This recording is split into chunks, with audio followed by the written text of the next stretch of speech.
Hi, my name is Sridevi Rajeeve, and I'm a multiple myeloma and cell therapy physician at the Memorial Sloan Kettering Cancer Center in New York City. I thank HealthTree for giving this opportunity today to talk about our exciting project that we are presenting at the American Society of Hematology 2023 meeting held in sunny San Diego. So in our project, we are actually looking at whether the use of wearable devices for detecting cytokine release syndrome in patients undergoing chimeric antigen receptor T cell or CAR T cell therapy is feasible at all.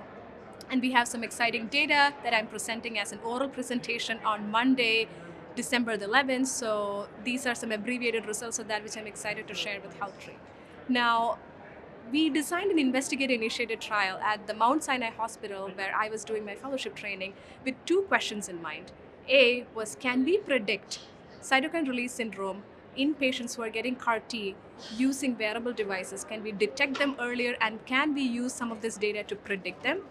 We were also looking at whether there are some blood biomarkers or proteins that are elevated in the blood before the onset of cytokine release syndrome, which we can study and then use those proteins to also predict whether patients are at risk for cytokine release syndrome.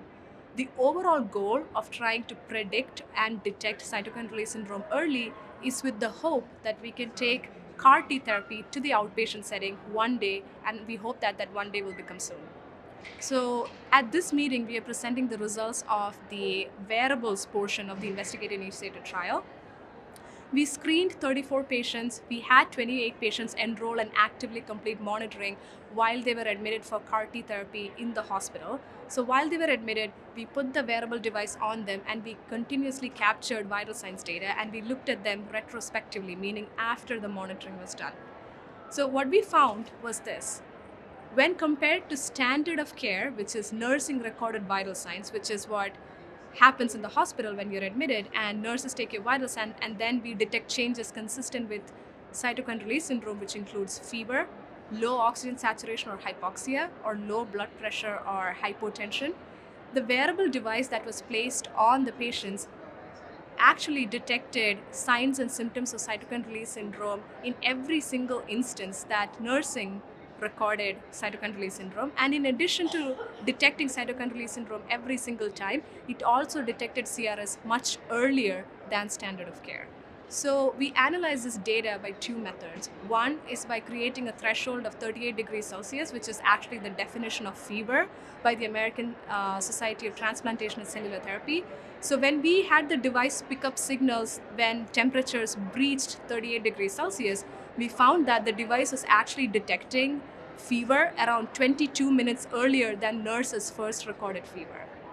We then looked at another method to detect an earlier elevation of temperature, and that's by creating an individualized threshold for temperature for patients, meaning we take each patient's baseline temperature, and when temperatures breached 2 times the standard deviation above, and when the wearable detected this temperature elevation, we called it device detected cytokine release syndrome.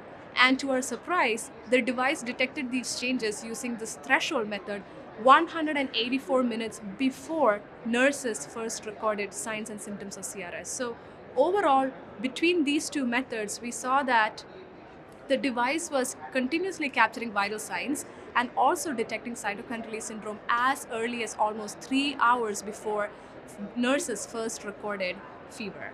So what are the clinical implications of this?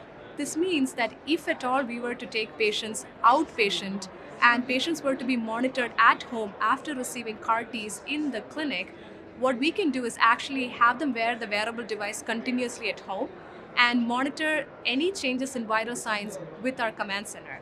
And from when we first start seeing sustained changes in vital signs, we can call them back to the clinic or back to the hospital, evaluate them, and give them the treatment they need. And then once the symptoms abate, they can go back home, thereby avoiding the long 10 to 14 days of inpatient stay that is now the standard of care in CAR T therapy.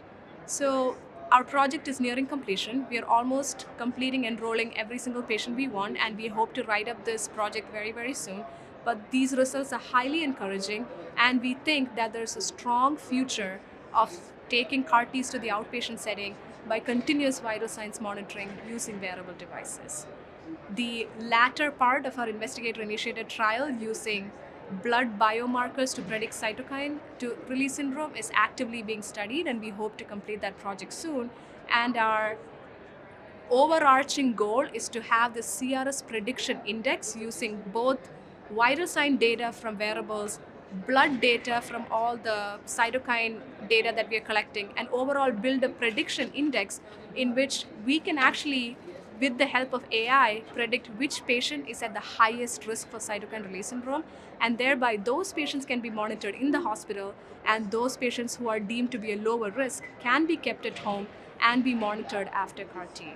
So I thank HealthTree for this opportunity. I'm excited to talk more about this project in the coming months and get this technology out to all patients. Thank you.